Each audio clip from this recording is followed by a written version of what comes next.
كروان بيواجه مشكلة كبيرة جدا بعد الحوارات اللي حصلت بسبب فرحه. كان يوم شؤم حرفيا، اتسبب بكارثة ليه وتسبب بكارثة لكل اللي حواليه، والكل يخسرهم شغلهم ورفع عليهم قواضي وتفاصيل كتير جدا هنشوفها مع بعض.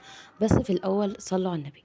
طبعا بعد الفرح اللي كروان عمله الكل طلع وقعد يقول ده ترند ترند، وان ولا في جوازة ولا في فرح ولا في أي حاجة.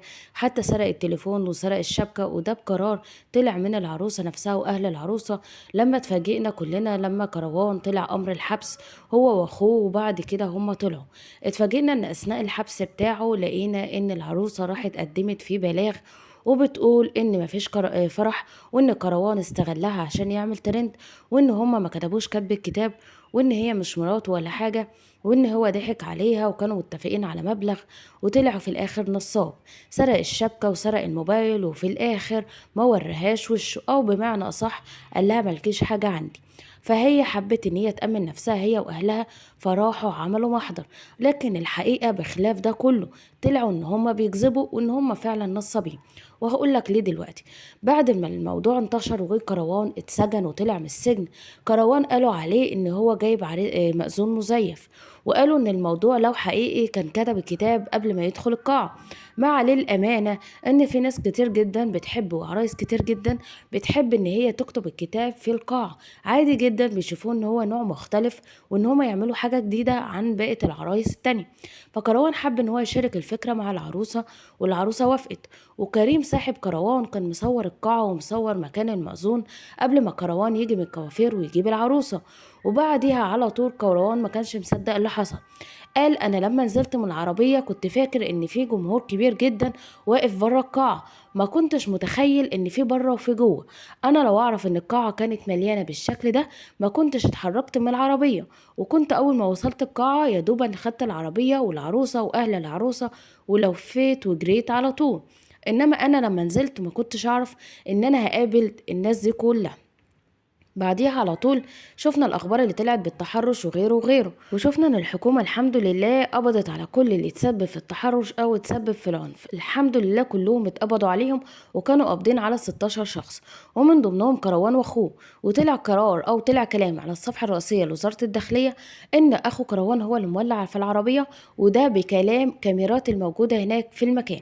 وكمان قالوا إن القاعة اللي كان معمول فيها الفرح كانت قاعة غير موثقة، يعني ملهاش ورق.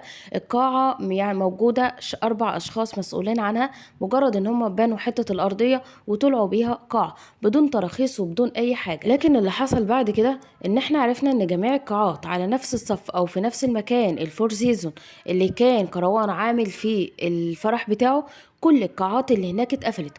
واصحاب الاماكن والناس اللي كانت شغاله في الاماكن طلعوا بيوثقوا اللي حصل، وكمان بيستغيثوا زي ما موجود قدامكم في الصور دي. جميع القاعات اللي موجودة في الفور سيزون هناك اتقفلت، وكلهم بيستغيثوا. احنا عندنا بيوت بتتفتح، احنا عندنا بيوت بيتصرف عليها، وفي موظفين كتير عندنا اترموا في الشارع ومش لاقيين شغل ومش عارفين يصرفوا على بيوتهم. دي كده مشكلة القاعات اللي حصلت بسبب فرح كروان مشاكل. يجي للطرف التاني واللي هو اهل العروسة. العروسة نفسها طلعت على ابلكيشن التيك توك وبدأت ان هي تعمل ليبسينج على اكتر من ساوند موجود على التيك توك. وفي ناس بدأوا يعلقوا لها ويقولوا لها انت بدأت تلقحي من دلوقتي، انت ما كنتش كويسة، ما كنتش سالكة، او ان انت ربنا بيحبك فعشان كده نجدك من كروان، وازاي كنت توافقيه على مقلب زي ده. وبدأ في خلافات كتير جدا بتتكتب في الكومنتات.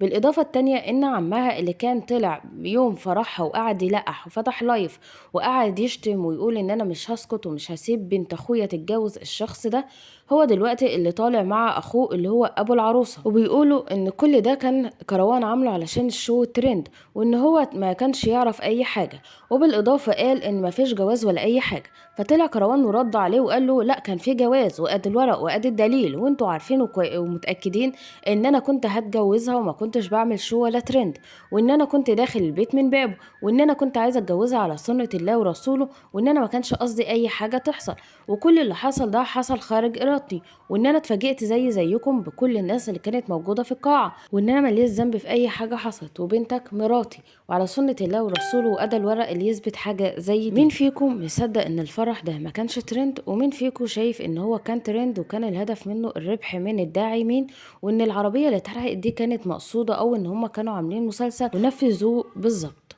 اشوفكم في فيديو جديد، في امان الله، مع السلامة.